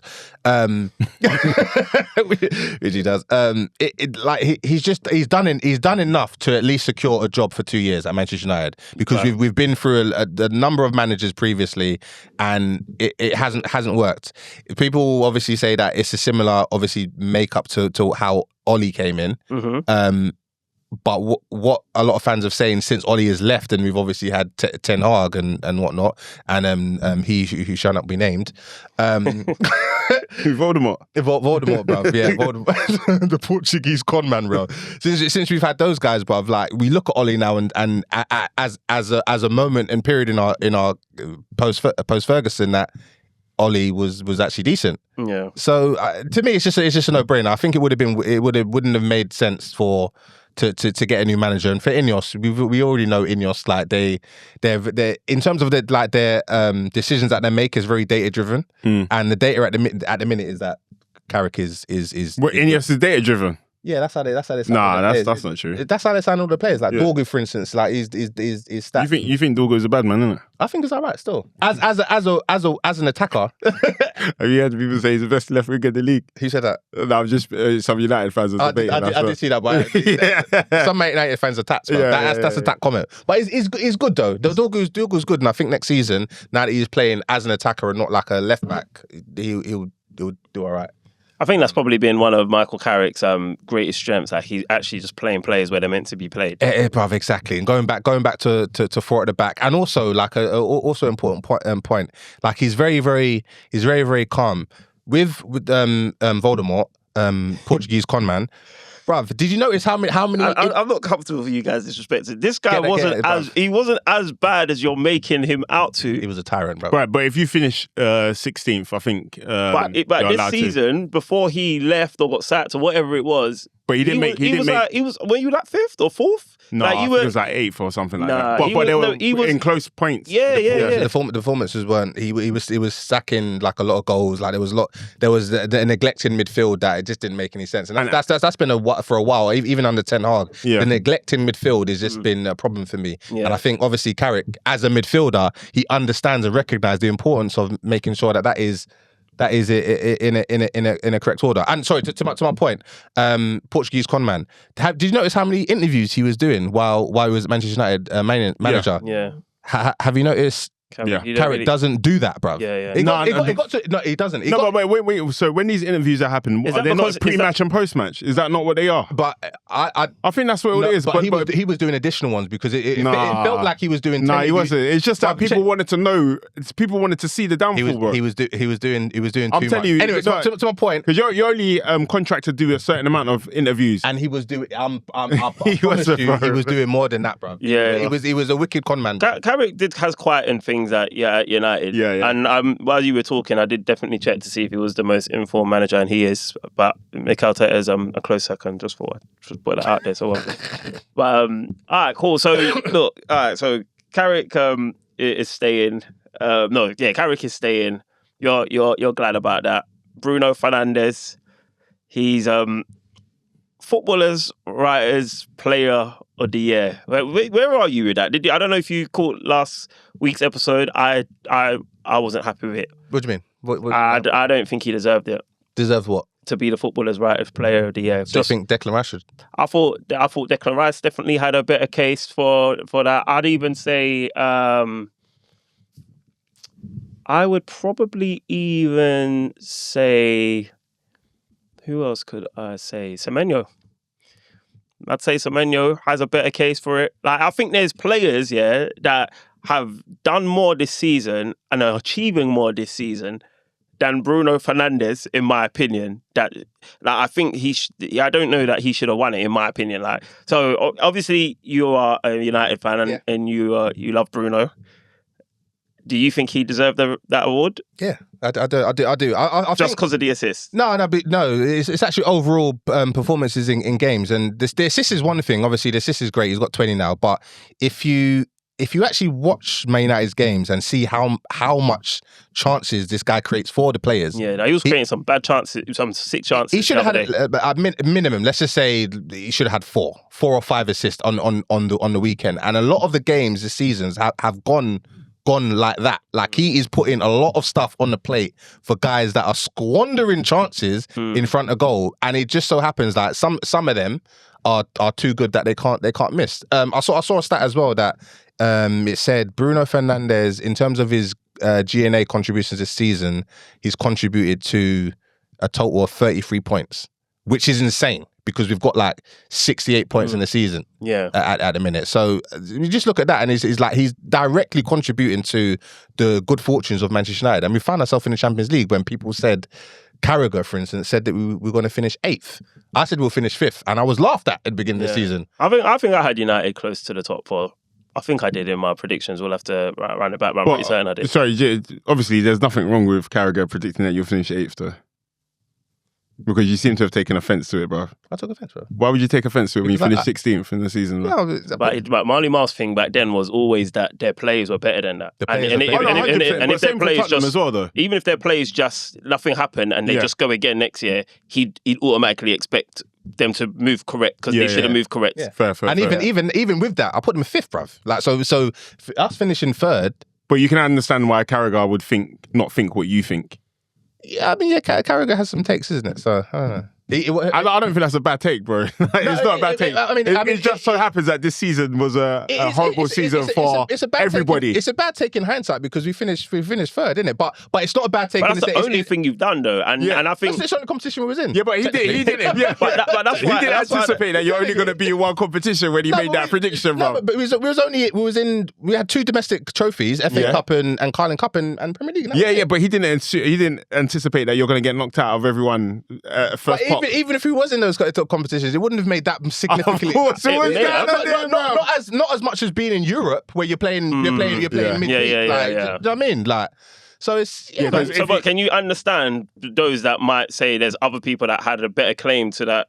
Not a better claim. I say an equal claim, maybe, or in with a shout. So what, don't you think it matters that what your contribution for your team, as dope as those contributions can be, what they do for the actual team? Of course. Like, for instance, and Bruno Fernandes is in that metric. For sure. So what? Bruno Fernandes firing you to third would be better than Antoine Semenyo, not just doing what he did for Bournemouth, but then also scoring in every cup game, winning City the cup, getting City in the title race. It is absolutely great, but also, I mean, a lot of these awards is good PR as well. It's making sure you have a good PR. Yeah. And Semenyo didn't have there wasn't a run or anyone hollering that this guy should be. So what about Declan Rice, who is in a Champions League final on the cusp of winning the Premier League? Declan Rice, Raya, I think. Yeah, why Declan Rice over Raya? I don't get it. Everybody keeps on saying Declan Rice, but has he been your best player this season? Yeah. No, Raya definitely is up there. He definitely has a claim for it. But yeah, I mean... But why Rice though? Because you've mentioned Rice and I've only ever heard Rice. I've never heard anyone else. Just because, like Marly Marl said, it comes down to narratives. And I guess it's portrayed by the media who awarded this award in the first place. And it was always Declan Rice versus Bruno. And in my opinion, I just couldn't see how Bruno beat Declan Rice this season. I can. Why, bro? Yeah, because of what? Like, yeah, but what? Like, because Declan Rice is the metronome of Arsenal's midfield, and without Declan Rice, Arsenal aren't what Arsenal are today. And Arsenal, if you speak to most players, who speak to most managers, we're the most difficult team to play. We don't give you a sniff. I disagree. I think Raya is the most important player. Raya saved you this season, in my opinion, and not only that, has, but so has Declan Rice. Yeah, but Declan Rice is playing in the team that has when they win it, because I think you're going to win it. It will win with the lowest points tally for a long, long time. Right. So if there's going to be any season where somebody who's been your best midfielder versus somebody who's potentially going to get the most assists ever, and the person who wins the league not winning it, it will be this season because of how lower achieving teams in the league have been this season. Look, I'm not going to argue against David Raya. The guy who I'm not going to argue against David Raya, but I will just add him to the mix of somebody who potentially deserved it more because he's got 3 golden gloves back to back. I don't know why. I would say if we're going to say Arsenal players, I would say Raya was probably the most. I don't know why Declan Rice was put forward as the main guy for your club because he's English, man. And PR. There are a lot of, as I said, there are a lot of this thing like same with Ballon d'Or. If you've got a good team that are like running the story that this is your award, it's beneficial. If Semenyo had that, maybe. And with the context of he done it at Bournemouth are now challenging for Champions League if they finish blah blah blah. Now he's won the FA Cup. He's scoring goals at Man City. If he had that narrative, I think he would have been in the conversation. But he did. Maybe next season. He didn't bang no free kicks, bro. If he banged 1 free kick this season, then he would have won it. Who's that? Declan Rice. Anyway, who cares about all that, man? if he wins the Premier League, man, you lot can keep your 100%, bro. 100%. Right. But somebody was saying, I think it was Don. He was saying like the player is the most important one, but I think it's a popularity contest. Most people that win the footballers' writers go on to win the players' player. That's kind of what what the trends. Bruno's winning that. You think Bruno's winning that? Yeah. Again, as I said to the PR, bruv, the PR has been aggressive, bruv, and it usually gives a good indication of who's going to win. If he breaks the record, he would probably definitely do it. Like, he's got one game to do it. You reckon he does it? You reckon he breaks that record? Who's your last game against? Brighton away. They need to secure Europe. As well. He could do it if he plays anything like the weekend and his teammates ain't moving like scrubs. Yeah, he could. What are you saying for Mbeumo? Because if he carries on the latter half of this season form into next season, because he's got away with not being in the. There's a couple of guys that are. Obviously, like we know that they're able to do. So I won't like rubbish them or get on them too much. But there's a lot of guys whose performances towards the tail end of the season, Ahmed, not Bruno, beg your pardon. Ahmed and Mbeumo, like they need to since AFCON, since they come back from AFCON, like they need to back their ideas up a little bit. And I think we're in a position now where I think we are in a good place in terms of like hopefully we identify the targets that we want and we get them similar to how we done last season. And hopefully the standard is increased in terms of who we go and get. What positions do you want to address? I think we need minimum 2 midfielders, a left back, and probably. Why 2 midfielders? Why do we need 2 midfielders? Casemiro's going. Bruno hopefully can still do his doing, like playing higher up as somewhat of a 10, and Mainu get some support for Mainu. So, as in like a Casemiro replacement? A Casemiro replacement with someone with more legs. So then what would be the other one then? So the two I like, which I if we can get them, I think it puts us in a decent place. I do like Belabor, and obviously from last season, I think we can probably get that deal done. Yeah. And then my guy Mateus, bruv, Fernandez, bruv. What about Anderson? I don't think we'll get him, and I don't. I think not. You don't think he'll get him, or you don't think he'll be? You don't think he's the kind of fit that? Oh, he's definitely fit. Yeah, he'll be a great fit. But I think it's going to be a difficult transfer to make, just because Nottingham Forest are difficult, and I think Man City also want him as well. And I think if it's between one of the two, he'll go to Man City. Even sorry, you mentioned AFCON. Did anyone know what the resolution was in AFCON? Because remember they said they're going to take the trophy off of them. Yeah. No, we don't. But because obviously they're going to. It's going to remind me of AFCON as well. They're going to appeal it. They're going to have to appeal it. So I think it's going to get reversed. Like it's going to go back to Senegal. Like, in my opinion. No, but who hasn't? Senegal still have it though. Senegal, because they never gave it back. They locked up in a dungeon, brothers. Well, they didn't give it back, but I think officially it's awarded to what's this? Morocco. In Morocco until they appeal it, though. No. Did they? Oh yeah, they overturned it. Maybe I don't know. Yeah, I don't know. Because if they've overturned it, then it's for now Senegal to appeal it. You get what I mean? So I guess it's just up in the air. Yeah. All right, next season. What were you saying for Manchester United before we move on? Top four again? Yeah, calm top four, and anything else than. So what? No title challenge.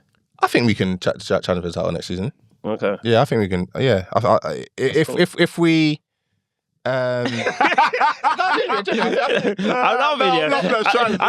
don't even know why I'm laughing, because I actually said it last week with MJ. I actually said that I think we're gonna go back to the days where United and Arsenal start fighting out for the title. I actually believe that somewhat. I think we can. Like generally, I think obviously we've under Carrick we've improved massively. I think if we can sustain performances like we did this season, I think.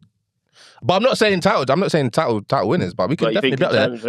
I think because Carrick is the one in charge, it's probably why I laugh a little bit. But I do think United will be back in there. We'll be back in the mix somewhat. But do you think Carrick will be back in the mix? Do you think I'm not convinced yet. I'm not convinced yet. I don't know why, brother. Because there's a lot of teams that will be vying for that position. Yeah. Chelsea would be looking to come back into it because with Xabi Alonso, they cannot afford to spend 2.4 billion and finish 9th or 10th or wherever they are at the moment. I don't even know where they are. They have to be back in it. Liverpool have to do something to get back into it. Arsenal, hopefully we're defending our title. Hopefully, if God forbid we're not defending our title, we have to be back in it. Yeah. Man City might have a bit of a transition if it's true that Pep has actually retired, but they're still Manchester City. There's Aston Villa will be back in there, or at least knocking on the door. I've got There's another so question. many. Let me word it in a different way. What are the things that you see in Carrick that Strive should be seeing in Carrick then? I think it's just a little bit of stability in our team and calmness as well. To my point, we finished 15th last season and 16th, 15th, and it was an outlier in the sense that our squad was. It wasn't. We shouldn't have been finishing there. Let's be honest. We shouldn't have been finishing there. And I think this season. No, but what is it? Like, is he good tactically? Does he arrange his defense well? I think he's decent. He's good, but I've already started seeing a narrative as well. But I'm not gonna bite to it because under Ole Gunnar Solskjaer, we bit on it. And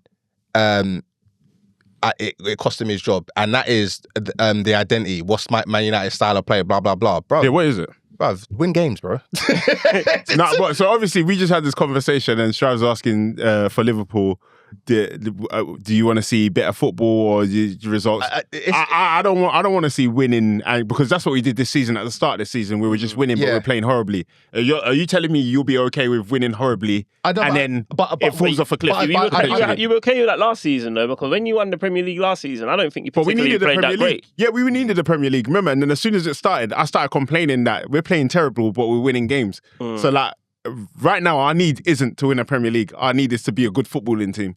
So obviously, maybe your need is to win a trophy, but are you okay with like winning half your games this season and then having a drop off? but then that's enough to keep you in the top 3. Yeah, so I guess to the style, I don't think Man United would do that. I think naturally, and what it seems like as well since Carrick has come in terms of like understanding what it means to play for Man United, blah blah blah blah blah, is like we play attacking football, we play entertaining football. So for me, that is good enough if we've got the right tools within the squad to in terms of attacking games. Our identity, like even under Sir Alex Ferguson, what was our identity under Sir Alex Ferguson? What was our style of play? I don't. Nobody knows, but we attacked. I've always said that as well. It's more like counter-attacking than counter-attacking, or we basically we attacked each game. We set up in each game based on the opponent. We set up to win. I think that's what Carrick does as well. Yeah, and he does it pretty well. And I'm fine. I'm absolutely fine with that. Like if it takes us sitting back and hitting teams on the counter attack to win a game, then fine, we'll do it. Ollie had massive success doing it when he was manager. He had. I don't think Pep beat him while he was manager. So it's evident that it works. Like yeah. Okay, fair dues. So a title run next season. I mean, I can relate to top four and great football, man. I can relate to what Marly Marl was saying in the sense that when everybody was getting onto Arsenal about the standard and level of football that we played, I couldn't care less what anyone thought as long as we win. Yeah, this season 100%. Yeah, but it got under, maybe not you. I think maybe it got under your skin a couple of times, but a lot of fans, bro. It only gets under my skin if we lose. Yeah, okay, fair. Because I can't watch shit football and then be losing on top of that, or drawing. Because then it's like, okay, so what am I here for? You get what I mean? Like I'm recording this pod and I've got like half my attention on the game, and I'm saying like, cool, like 1-0. I'll put up with 1-0 against Burnley, and these. But then next season, and it's not direct enough, or it's not fast enough. We're not breaking through the line fast enough. Would you be putting up with that next season? Because I kind of felt the same. Yeah, well, next season, you know what, Joey? I would love to, if we win it this year, I'd love to do a back-to-back.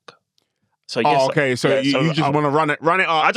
And then you can play that football. just because you know what it is for me. I think with Arsenal, I think it's a mentality thing. So much so that they just really need to cross that line. Like us as fans need to just know. We need to believe that this team is actually as good as we think they are. And cross that line and cross it again. Yeah, not let me say believe, because I think we believe it, but we just need to have proof of our belief that this team is as good as we think they are. So I need to see them lifting that trophy. They need to see each other lifting that trophy. They need to go out then that night or the night afterwards celebrating that trophy, and then now they're no longer potential. They're actualized. Yeah. They've fulfilled everything that Arteta's told them in the dressing room, and at that point, I think the football maybe just it flares up a little bit. I think now you trust yourselves a little bit. Yeah. So for me, I just need you to win, and if you for some odd reason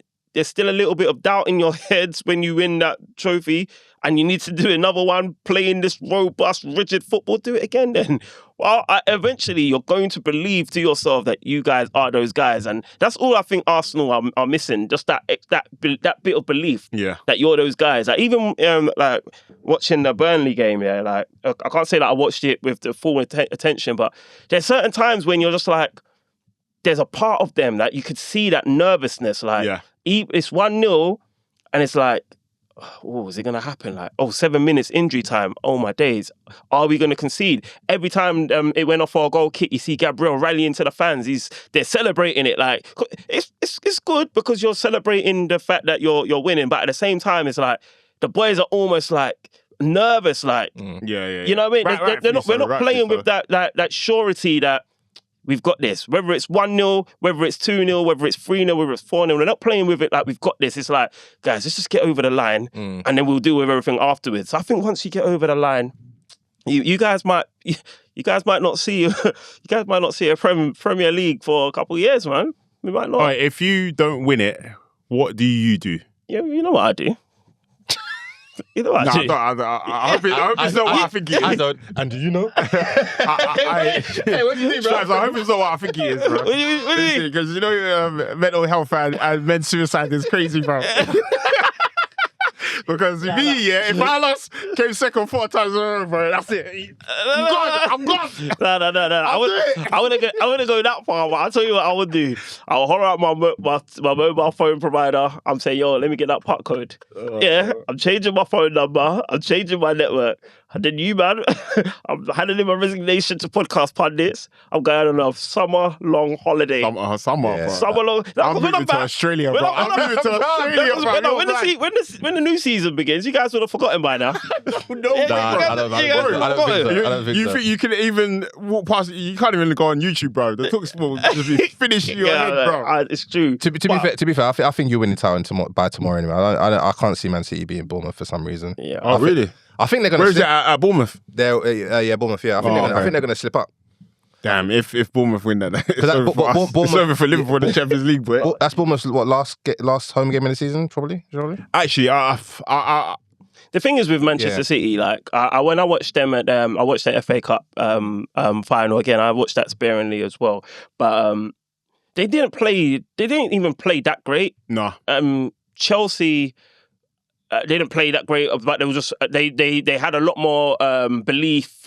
Well, let me not say belief. A lot more fight. They were they had fight, but Chelsea were toothless. They were toothless, but I think toothless is harsh because like I'm seeing Cole Palmer defend like I've never seen him defend before. Now I know that's not what we're used to him for doing, but it just looked like you could see Chelsea weren't playing properly under Liam Brasilia. I don't know what it was. I don't know if they actually down tools, but Yeah, they did. They weren't feeling him.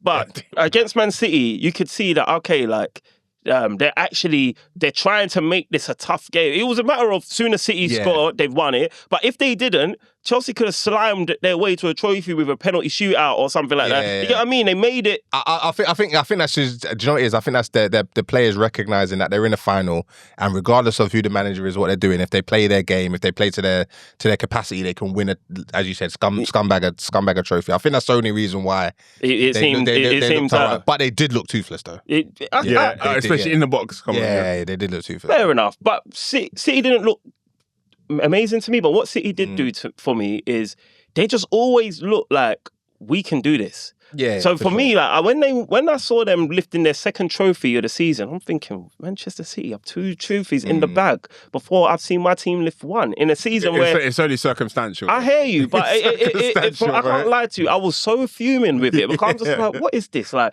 And it just made me think this is going to the last day of the season because this team has genuinely got a never say die attitude. Bro, if they do a treble, bro, I think I'm punching it. No, that would be a crazy sign. Oh, by the way, Pep's is confirmed he's gone. Yeah, in the season, Why would they do it now, though? Because he would have told the players already. He's probably resigning because he's doing it how Jurgen Klopp should have done it, bruv. No, he probably thought, you know what, wait, I can't do it anymore. Like Arsenal's, he's probably thinking Arsenal's beating Burnley. No, you think he's probably. But I'm saying, you see why people don't like Arsenal fans? No, bro? I'm just telling you why he maybe have done it. You know what I mean? Just getting it in early. Maybe. Yeah. Maybe. Maybe. Maybe. Did you see Havertz's red card challenge that people are talking about? I saw the slide. I saw it live. I saw it. Wait, Ballas is that? What was it? What looked like a red card? I thought he was going to get a red card. Oh, you saw it live? You didn't see nothing? It was running the podcast. Professional, yeah? I see this. Okay, so you lot are in a good position in terms of like, what about transfers for next season? Because obviously, you haven't said this, but potentially Martinelli out, Trossard out. We need to reinforce the left. Definitely, one of them. I would probably say Trossard just because of the age factor. Yeah. I think we do definitely need to get somebody on the left. I think we could do with somebody else in the middle as well. When you say in the middle, does that mean get rid of Norgard? I mean, I don't know where Norgard is. I don't some mercy. I don't know what's happening with him. But if we can't use him for whatever reason, if Arteta doesn't trust him for whatever reason, we do need somebody else there. I think Nuneri is good enough to come back in. Again, we don't know what's going on there. Yeah. MLS is obviously he's shown himself to be competent. Yeah. Zubimendi, he'll be back. You know, I think we could do with another CM. When I say he'll be back, like he would have adjusted to the Premier League. Like we seem to be giving him a bit of a rest now. Yeah. You know what I mean? And I would actually get another striker. You know? Yes. Yeah. To push Gyökeres or to push and maybe just an alternate. I would. You see the way I would recruit. I always recruit to raise the ceiling. But that's not always realistic, though. It's not always realistic, but that's what I would aim to do. Yeah, okay. So if I can get a bit better than Gyökeres, that's what I'd aim to do. But yeah, so yeah, for me, because I think at this point now, especially if we win something, yeah, I would say be bullies, man. You see this Elliot Anderson to City links, rob that. Go and bring him to the carpet. If Tonali looks like he wants to leave Newcastle, I mean, I personally probably would rather go for like a Wharton or a Anderson myself, but Tonali's a good player as well. Take that as well. Like, you know what I mean? Keep adding quality to the team. You know what I mean? I think we need a right back as well. I'd say. All things are going well. You win this trophy. If we win the Premier League, I think we win the Champions League too. By the way, let me just put that out. Yeah. You win the Premier League. You win the Champions League. I don't know why. Next season. I don't know why he's laughing. I don't know why you just scumbag the 1-0 to Burnley, brother. You think you win? I'm just saying, if we win the Premier League, that believe and going into the it's happened before. It's happened before for PSG. That's what I'm saying. You win the Champions League, you win the Premier League. What's your expectations for next season? Both again. I would expect minimum semi-finals in the Champions League. I expect that anyway. Yeah. Now I'm spoiled. I expect semi-finals minimum. Already, yeah. So I expect minimum Champions League because I think that we are now up there with the best in Europe. Yeah. Those kind of, I think that's the caliber we are. So 2 semi-finals in a row is. Yeah. So I'd expect that minimum, and I would expect a title challenge with a view to retaining it. I know it's very difficult to do, but. Have you done it before? Actually, not that I know of. No, okay. You know what I mean? Especially not in my lifetime. But trophies again though. Trophies again. Yeah. Yeah, it's time to start winning now. We can't take a year off of winning. Yeah. So get me a domestic, get me a FA Cup again. Like that's meant to be our competition. Stop going out early. Get me an FA Cup again. Get me a fair. Prem. MJ, I don't know about you, but I've heard enough about Arsenal. What do you think? Yeah. I mean, that's way. when you guys, why your collar drinks up, bro? Look at your collar, bro. I like you've been in before, bro. This is your first title, right? You sort this out. You gotta wait till an hour into the episode to let me know, huh? Yeah. What do you think? Xabi Alonso at Chelsea, then, yeah. Yeah, man. Yeah. We kind of gave our viewpoint on Xabi Alonso going to Chelsea a little bit last week, didn't we? Before it was confirmed. Okay. Because was he? Okay.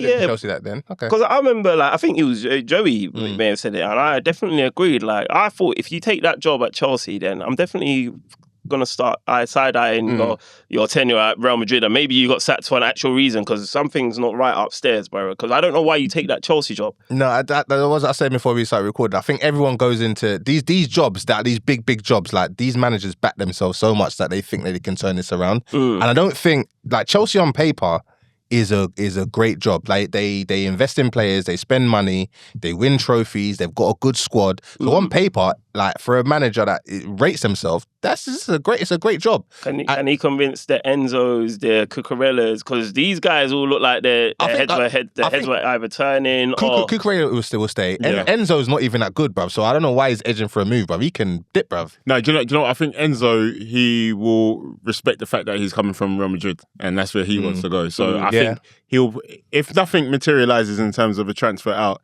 he will use this season to put himself in the shop window minimum. So I think that works out in favour. Last week I thought it was a bad move from Xabi Alonso. I think on the deal he's got a 4-year contract. Yeah. He's 4.5. I think it's 4 years, and he's been given the title as manager. Chelsea gave him the title as manager, not as head coach. So he's supposed to be involved in the development, and it's a project that they sold to him.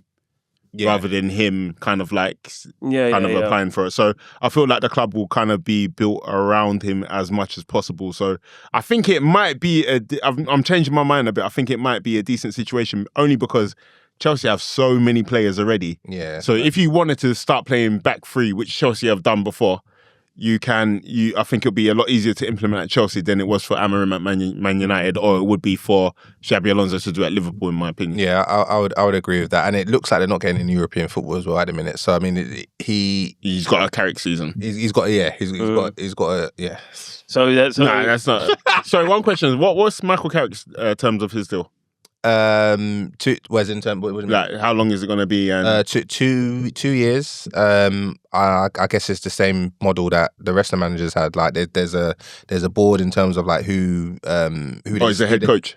He's a head coach, yeah. So he'll have a say in who gets signed in terms of like they'll probably say we've got 1, 2, 3 options. Which one would you want? Yeah. But I don't think he's direct. He's not a manager, for instance. He's not like give what I think Xabi Alonso is now in terms of he has complete control of what's happening. He's a head coach. With Xabi Alonso getting complete control of what's happening, I think that is definitely a positive, like Joey said, and I suppose it speaks towards the birth of a new project. Or how dire the situation at Chelsea is. That of course. They're throwing it out. No, he had leverage. Like, because if you want me, I need to have say on this. I need this at my disposal. He comes in with leverage. However, I think with Clear Lake, they haven't shown to be a reliable ownership structure. Who's Blue Code then? Clear Lake. Clear Lake or Blue Code? I don't know. I might have even just made that up. It's Blue Code. Clear Lake is what's his face? Is a business. Oh, Todd Bowley's business. Todd Bowley. But I mean, Chelsea, even when they got rid of the PE teacher, they basically said they're going to have a moment of reflection. Who's the PE teacher? This guy doesn't seem to respect managers. Rafinha, bro. What? Yeah, because I know you've been calling Amarim some different name. Now you're calling Rafinha. These guys ain't it, bro. Like, let's be honest. Like, I'm all for young coaches, bro, but do you know what I mean? Earn your little, you know what I mean? Earn your thing, bro. But yeah, from obviously sacking him, they said that they're going to have a moment of reflection, and from that statement alone, it sounds like whatever they're doing before, they're going to change it. So that's. It's mad though, like, because like the managers now are all the players that we grew watching. Yeah, you know what I'm saying? Yeah, like Lampard's back into the Premier League. Arne Slot, bruv. You guys are. And if I could go back in time, I definitely wouldn't have watched Arne Slot. So do you think like with Pep leaving City, if that is confirmed to be true, it's Maresca's job then? No, I don't think it's Maresca's job. I just know he was speaking about the job as to why he got sacked. It's going to be interesting who they get. I think Maresca's I think Xabi Alonso should go Man City. That would be. I think that would be. I think smart. He should go Man City. That would be smart. Can he U-turn at this point? Of course, but he can, man. I reckon he can. That would be crazy. No, he's made statements. He's made statements. He sent text messages as well. No, he can still U-turn, bro. Yeah, he could, bro. You know, you can unsend some text messages. Yeah, just put emoji. Man. Yeah, but it's interesting because a lot of managers are available this. The landscape of the Premier League is looking right for Arsenal. It's looking interesting. It's looking right for Arsenal, man. Because Glasner's going to be Iraola is somebody I would like to Liverpool to look at. He's got a good track record of improving players. Ancelotti will probably be available. I don't know if he renewed his deal with Brazil. Not in the Premier League. Wow, because of he's still at Everton. No, I just don't think he's suited to the Premier League, to be fair. Just I look at the clubs that he's been good at, and he was good at Everton. No, he weren't good at Everton. But he had what's his face, Calvert-Lewin looking like a proper striker, bruv. He did. He was the first one to introduce Calvert-Lewin to us. To be fair. What are we saying for this relegation battle, man? Cheerio. So they did their big one against Arsenal, and obviously they blew the gasket against Arsenal. Yeah, man. And then obviously there was all this fuss over VAR and stuff like that. And then since there's been a lot to talk about, Manchester United's goal probably shouldn't have stood. In fact, no, not probably shouldn't have stood because they've come out and apologised for that. In this game, Arsenal versus Burnley, there's going to be a lot of discussion of whether Havertz should have stayed on the pitch. PJ Morwell should not be allowed to apologise, bruv. Right. Yeah, I agree. Just like I think at this point, because what's the incentive of doing better? Oh, you have to apologise, bro. Like nobody cares about your apology. It doesn't make the teams feel better. It doesn't. Sometimes it makes you feel a bit vindicated. Like, the only thing that's going to vindicate me is the points. He's not being relegated, bro. Yeah. Do you know what I mean? Like so, and then you're saying not being relegated as if West Ham was done bad. Because why are you saying relegated? Because West Ham went on the wrong end. That was nasty. They weren't on the wrong end of a bad decision. So let's just put that out there. So I don't know why you're saying that. That was very nasty. That was crazy. I don't know what that was about. Well done for catching that. Yeah, because this Marly Marl guy. But no. Like sometimes if you apologise to me, it's like insult to injury because what's your punishment, bro? But it's like, okay, so I was right then. Like, so there were certain times, you see the amount of times I've complained about PGMOL, and I've been waiting for my apology. I didn't always get my apology. Yeah, but because they weren't wrong when they didn't apologise. What we've seen is that when PGMOL are wrong. And you've benefited from as well for Havertz and what's his face headbutt, bruv. What's his face Gabriel, bruv. We've been screwed as many times as we've been. I think but my thing is though with PGMOL, yeah. Like the apology doesn't mean anything because it doesn't do anything. The times they haven't apologized to you is because they don't think they've done anything wrong. So I don't know why you think they should apologize to you because everyone else thought they didn't do anything wrong. But what we do know is when they do something wrong, they apologize. Not all the time. All the time. Yeah, not all the time. All the time. I think they're building a case in the way to scrap VAR altogether, bruv. Because I think that will ruin football now. Nah, I think I think I'm pro VAR because I don't care how long it takes as long as you make that's what I'm saying. It's so much worse when you have the ability to go and check videos and you're still getting it wrong. If you're getting it wrong, let it be human error, bruv. Because I can accept human error. I can't accept someone being able to have the benefit of going to look at something, scrutinize it with a round table of people and then still getting it wrong. Get out, bruv. But then, Marly, if they're getting it wrong doing it that way, how much so will they get it wrong if they haven't even got that at their disposal? It'll be even worse. But we understand why they've got it wrong. No, but I don't know if we will understand. We'll just be like, you guys are just idiots. The referees are down tools, bruv. They're not doing their job because they're relying on the VAR to make a decision for them. They're not refereeing the game, bruv. And I think back in the days when they made a mistake, you can accept that as a mistake because it's just a human referee. Now it's a whole system, and you're making it. So what you guys? So you guys would like? No, keep VAR. I don't mind bending it, bruv. I think you should get rid of PGMOL because I remember in the Scottish League when the refs went on strike, they brought in referees from other countries.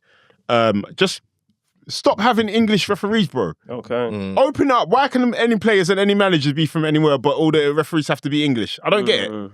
Just open it up, bro, man. Like diversity and inclusion. Open it up, bruv. Open up. The only person I know is that only in English Premier League? Gary Gillett is the only non-English Premier League, and he's from Australia, where he's allowed to work in the UK. I didn't know that, bro. It's all English Premier referees, but they're allowed to go and moonlight in other leagues. Yeah. Bro, like, of course. Just get the best Premier League. Is that only English League then?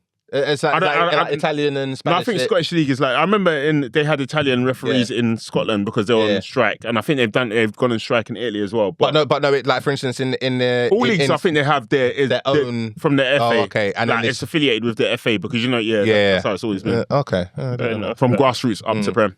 Yeah, no, I think that's a good suggestion still, man, diversifying the referees, because we do like the referee in Champions League. I think. Exactly, bro. And then the best referees from England go Champions League. Open it up, bro. I agree. But maybe, I don't know, maybe that messes up the integrity of the game. It's harder to keep track of. It's like at level control, and it's like cabbies, bruv, not wanting to give up to Uber, bruv. Like they control the ticket. It's over now because Uber have just opened it up to electric cars, and one of the CEOs of Uber or whatever he was like, I don't know what's going to happen to these drivers, man, like because the landscape of cabs and thingy is gone. But this man has a huge stake in Waymo and all these other companies that are bringing the driverless cars from. Of course he does, bro. You know exactly what's happening to these drivers, bro. These freaking crafty.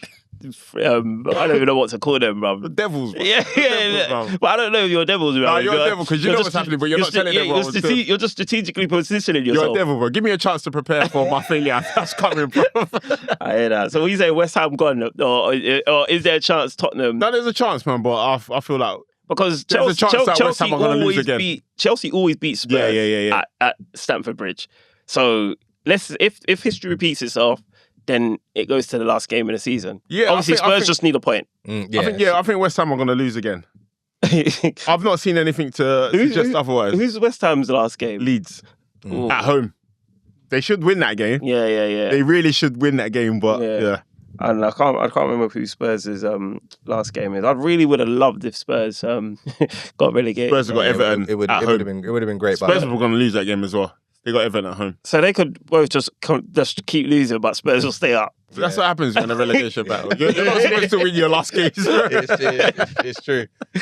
But yeah, let West Ham get relegated, man. Drop the fee on their Bro, players he's that not one, coming man. to your club, bro. He's going to PSG. He's already been promised to PSG, man. bro. Who? Fernandes. Yeah, bro. Like PSG Fernandes already. and Diouf, bro. The I left back, forgot bro. who his Both of them agent are is. telling- His agent is like a PSG specialist or something like that, bro. I think they do. It's a done deal, bro. No, but I know he rates Fernandes, isn't he? Big Bruno. all the time, so we'll see. Oh, okay. Well, but you want to hope that Arsenal throw their hat into the ring, because if Arsenal win, then you know we No, you don't got Odegaard. What do you need? no, it doesn't matter who we got. I'm just saying that if we win the Prem and if we win Champions League, whoever we want, we're gonna get. Nah, he Nah, knows that's not how it works. he knows he can't express himself under Arteta. Yeah, bro. You think the guys don't talk to each Hold on, other? so about since Miles Lewis-Kelly come in, have we not been Bro, what? expressing ourselves? That is Arteta's style. He loves it. That's the defensive midfielder, bro. Yeah. What are you talking about, bro? I'm just saying, we started playing a lot more attacking since MLS came in, so we can do it. We've shown that we can do it. All right, 1-0 to the Arsenal. You're right. You're right. But guess what? I don't care. Hey, Joey, man, just hey, polish up that trophy, man. I bet you, man. Yeah. Polish up that trophy, my boy. All right, guys, man, we're gonna have to bring this one to a close, man. It's been an interesting episode, man. Hey, Marly Marl, it's good to have you back, bro. Big up, my eyes. Setting some of these records straight, because you know me and Joey, we get carried away with our slander. But yo, man, it's been your boy Strives. It's been your boy Joey Nomadic. It's been your boy Marly Marl. And together we've been the Podcast Pundits. We'll be back same time, same place next week. We're out. Peace.